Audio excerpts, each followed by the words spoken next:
Hi, I'm Stuart. Good morning and welcome to SIRENNET Television. And this is Chris. Thanks for joining us. We're here this morning to talk about a brand new product that's come out from the gang over at Whelen Engineering out of Chester, Connecticut and New Hampshire. Mustn't forget the folks up in New Hampshire, Chris. It's very important. It is indeed. We have a brand new Avenger series deck light. Let me put my cup of tea probably on the floor for safety. Of course, Mavis will be all upset with me in a second, but basically what you can see here, it looks like a standard Avenger series deck light. And again, this light is designed to be mounted inside a vehicle, not outside. But the Avenger series product has been around for many years. I think if my memory serves me correct, we're probably looking at something in the region, I'd say of about 10 years now, the Avenger's been around. That sounds about right. And then there was its previous Talon. The Talon, that's correct. I even have one of those in our museum. But this particular light is unique and brand new. What's the difference between this and the standard Avenger, Chris? This is the tricolor variation. So it's a brand new product. It is the AVN T2. With that, you have red, blue, and white all in one nice dual unit. So as it is the dual Avenger, that means you have two light fixtures, one clean housing. And it not only gives you warning, but it also gives you a very unique feature in white takedown.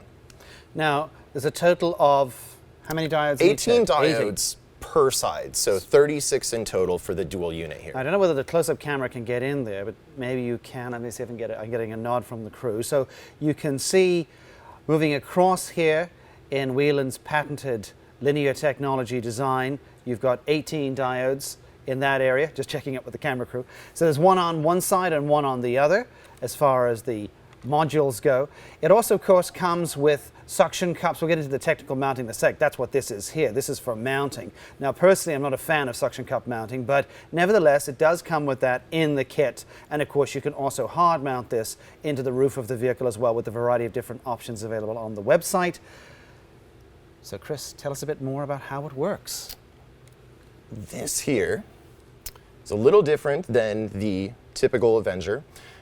12-volt plug is how it comes standardized. And with that, you have two switches here. You're used to seeing one as your on and off, the other as your flash pattern selection.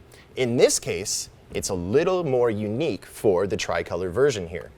Okay, if I go ahead and get us fired up here. Let me lift it up because Shorty, who's the nice guy who works the main camera, is the one's going to get blind. He's the one that loves getting these lights shined right in his face here. So with that, switch is here. One switch to control the steady burn. As you can see, very nice, very bright. We'll get that turned off. The other switch is for your flash pattern or warning there. You can then go ahead, turn on the other switch, and it overrides. So with that, you can run warning, you can run takedown, or just takedown without the warning switch being activated. Now, a question. Most of our customers who buy a product like this will cut off the actual power plug. They will indeed. And with that, by cutting off the power plug here, you can go ahead, pull back the sheathing on the harness here, and inside there are 3 trigger wires. So that you have one main ground and you have 2 leads. One lead is for the warning, the other lead is for the white takedown. So with that, tying this into your main lighting controller, it's simple to do. Cut this off, doesn't cause any harm to the unit, and it'll go ahead and function just fine for you. Now, people ask us, why do we not bring in the hardwired version of these lights? And my answer, quite frankly, is going to be that the type of client that we have, both nationally and internationally, does prefer to have the ability, if they decide to do so, to have a power plug on the end of the light so they can actually use it without having to hardwire it. Although most of our large, well, even small municipal customers or professional end users vis-a-vis law enforcement or fire services or even to a degree EMS, they're going to hardwire something in to an emergency vehicle. That's correct. So that's the reason. We'll always bring them in with the plug, but you get an option to cut it off if you want to do so. So let's continue on with our demonstration. Wonderful. And I'm sure somebody's wondering, well, how do I adjust the light? How do I change the flash patterns? Can I manipulate the color format with the 3 colors, the red, the blue, and the white? And indeed, it is simple enough to do. On the base of the unit here, and this is actually where you would have the shroud, should you need to have it tucked on. It can go on the bottom, it can go on the top, so depending on how you want to flip it over. But for accessing the buttons, have this out of the way. With that, you can go ahead and take a small screwdriver, a pen, a paper clip, what have you, and that will allow you to adjust a mode setting. And with that, what better way? Let's point out that which button is which. Which button is which, easy enough. So on the buttons Easy here, make sure I have it right. The first button here is going to be for, sorry, wrong camera. The first button here is going to be for adjusting the mode. And with that, the mode will adjust the color sequencing in here. The secondary button will be for adjusting the flash patterns. Okay. And with that, you have a total of 55 different patterns that you can select from. Now, like everything else, and this is a great thing about Whelen, I've got the cheat sheet in front of me here. Flash patterns constantly changing, constantly being updated, so there will be tech specs on the website, including a download version of the PDF file that I'm showing you here. And that will be available on the website, so you can check that out. But of course, again, like everything else, it is subject to change. Can I ask you to do me a favor? Can you actually show us here in the studio how those mode buttons would work? I can Putting indeed. you on the spot? Like to put Chris on the spot. So we'll go ahead, turn this on here. Okay, I'll hold it. Point it up for now. So with that button here, Let's try this. Okay, so I'm going to point it. So it's now gone to red, red. And previously it was flashing red, white, and blue. You'll have to take my word for that. So with that, this unit you can adjust to whatever preference you need. So you can get this unit and pick red, blue, 3 colors. There's a lot of different selections. So that's quite interesting. I'm going to actually pause this for a second. Of course. Let's turn the white on. There we go. We got the white on. So you can see it will do red, and then you can turn on the white. And the reason I wanted to pause this for a second, I just wanted to point out to our customers in the US, in different parts of the United States, volunteers are only allowed to run with specific colors. So one of the nice features about this particular unit is that in an area where volunteers are exclusively blue-blue, you can set this unit to blue-blue and run it accordingly and still have your white takedown. And if you're allowed to flash white, you can obviously do that as well. However, in other states where you're not necessarily tied down to what color configuration a volunteer can run, or you're a department, you can still have your red and blue options and your white takedown. Or if you're exclusively fire and you don't want to have blue, you can have red. So really, a really nice light configuration as far as the availability spectrum for the client, right? Exactly. One model will take care of any client's color needs. Well, more or less. More or less, yes. We have special clients. So can we, I'm going to turn it back on. So it's going red, red. Let's make it go blue, blue.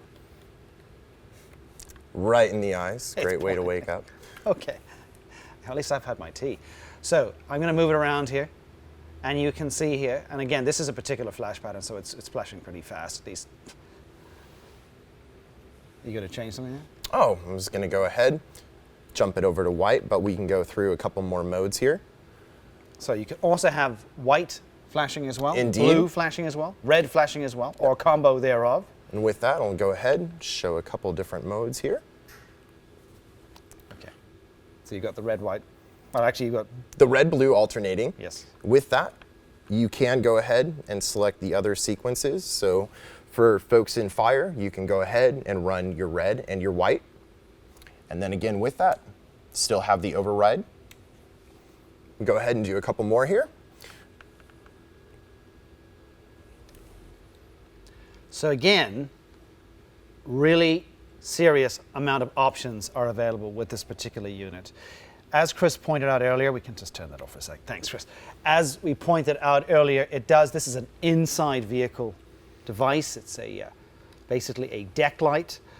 You do have a flange or shroud that will go onto the light. Have we lined this up correctly? Of course. There we go. I'm being totally blinded by that powerful light. I've got mine. There we go. There you are. And then this will mount up against, it's designed to go up against the front windscreen or the back deck light on a vehicle, up against the actual glass area. And I have got customers that will modify this and cut this. You'll also note as well, there is a piece of reflective strip. Let's see if we can, there we go. You get that there? Yeah, piece of reflective strip. And what that does is it allows the light to be contained at the same time as bounced inside the actual shroud. We'll go ahead and turn that on. That's the white. You can kind of see it bouncing around there. And there we go. Turn it on that way. And you kind of see the red and blue and white, in this case blue and white, flashing away. So, great light from the gang over at Whelen Engineering, Chester, Connecticut and New Hampshire. And it is the AVN T2, so Avenger, dual configuration, tricolor format. Variety of mounting hardware is available, and actually with that, it will utilize the same hardware options as the standard dual Avenger. So headliner mount brackets, deck mount brackets, you can utilize the hardware piece here with suction cups, you can remove them, run mounting hardware through this. So with that, a wonderful product, many uses. Yeah, I think it's a great line. So check out all the tech specs over on SIRENNET. And I'm Stuart. I'm Chris. You've been watching SIRENNET Television. As always, many thanks.